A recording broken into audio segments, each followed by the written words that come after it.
Hello, good morning, good afternoon, and good evening.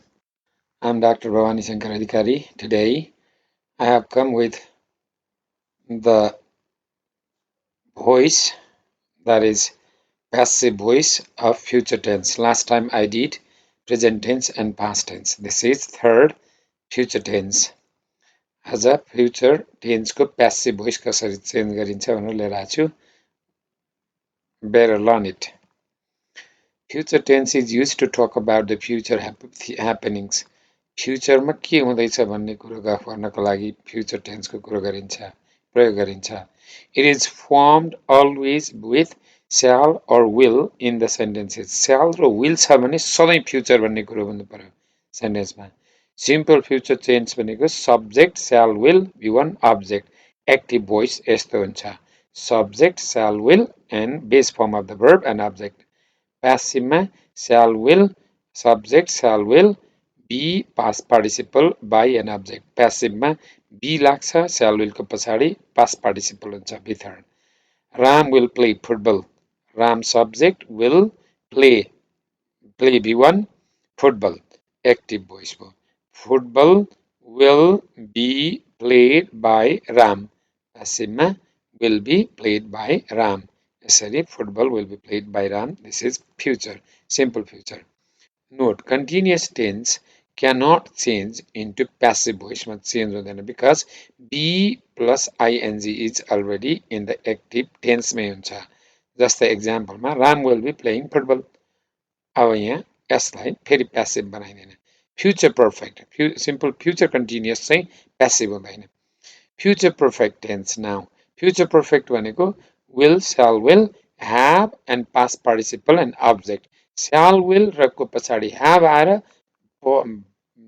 third form of the verb. Past participle of the verb हुने बित्तिकै future perfect भइहाल्छ त्यो active.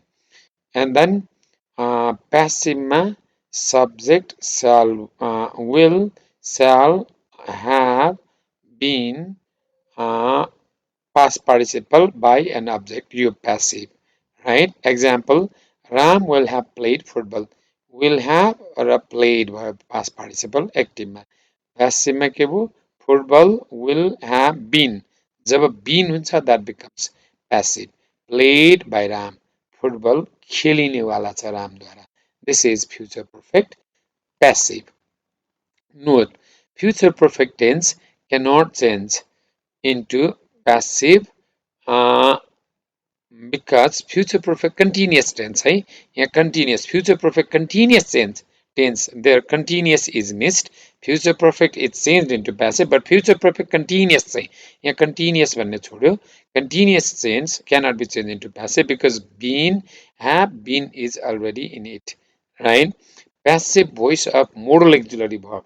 अर्को अब modal auxiliary verb को passive voice. It refers to must, may, might, ought to, need, can, need to, can, could, shall, should, will, would यस्तोलाई modal auxiliary verb भनिन्छ. यसको पछाडि passive बनाउँदा be थप्ने अनि be third गर्ने past participle.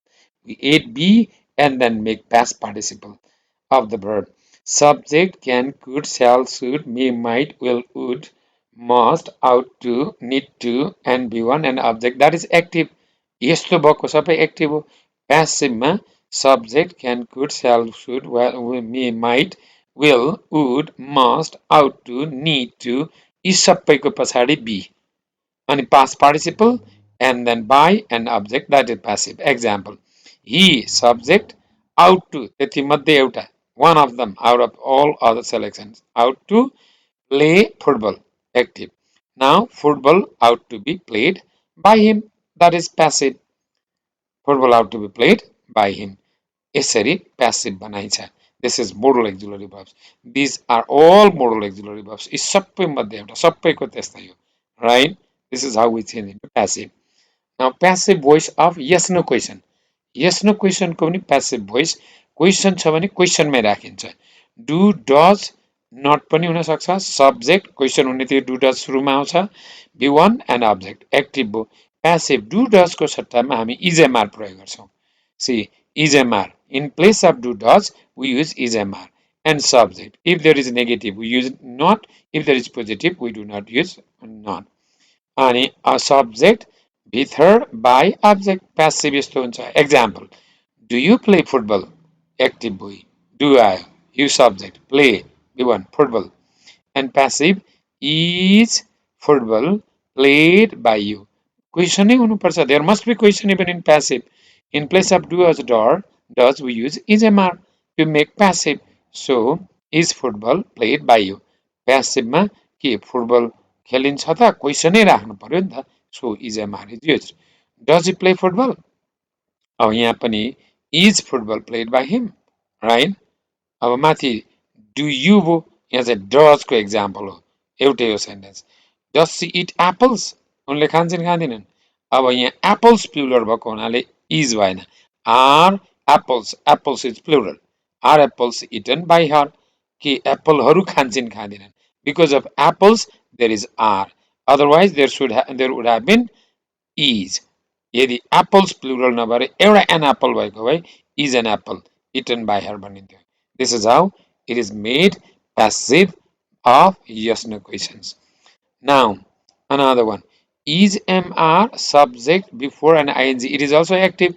Question marks भएको is mr मा भएको. Example, passive मा is mr नै गरिन्छ. Subject being past participle and by an object that is passive. Example बाट राम्रो बुझिन्छ. Is she playing football today? Is question भयो. She playing football today. आज फुटबल खेल्दैछिन् छैनन्? Active. अनि is football being played by her, यहाँ today भन्ने word miss भएछ. By her, today also should be there. Today is missed. We must write today. माथि today भएको हुनाले today यहाँ लेख्नु नि पर्छ. That is time. That is missed. In passive मा माथिको तल आएन छ. That is not okay used. We must use today also there. Is football being played by her today? Today नै लेख्नु पर्छ. माथिको today मिस भएछ. Okay, next one. Have, has, and then subject, past participle, and object. Active book, right? Question form मा छ yes no question and passive. Have, has, सुरुमा आउने भयो have, has. Subject नै. Subject, being, past participle, and object. That is passive. Example. Example बाट राम्रो बुझिन्छ. Have you played football? Have भयो, you subject, played with her, and then football. This is active. Now passive. अब football is singular. So football singular भएको हुनाले has football. यहाँ माथि you भएको हुनाले पो have भएको थियो. अब यहाँ त football. So has football been played by you? That is passive one. This is how we make passive of yes no question of active tense. Now, will give me a book. Okay. Something is missed there.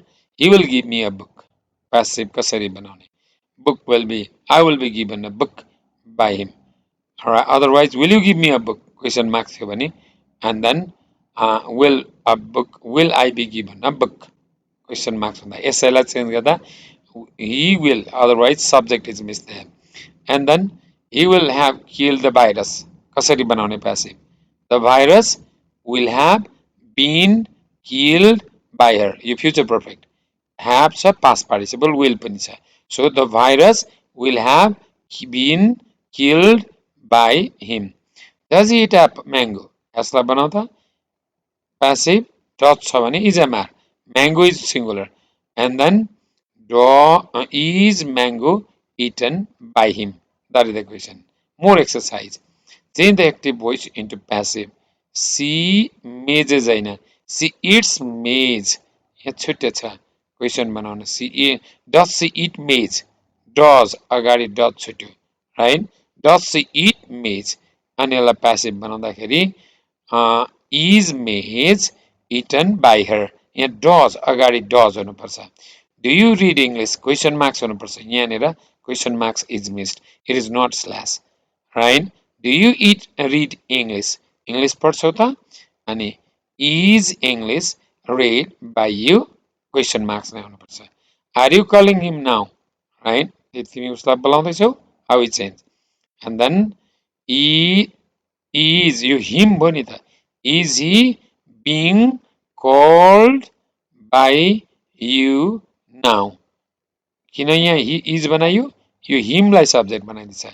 Is he यो object हो. Is he अनि खेर ING छ being अनि called you calling la called by you now this is passive is she bringing water from the river कसरी बनाउने is water being brought by her from the river is मै भयो water अगाडि आउने भयो being brought अब continuous भएको हुनाले being brought by her from the river and question marks that is passive have you taken your meal today अब कसरी बनाउने have को have भयो meal छ नि त यहाँ your meal चाहिँ सब्जेक्ट भयो त्यसले गर्दा has your meal भनेको meal त खाना सिंगुलर हो नि त so has your meal been taken by you today right that is a passive form this is how we can change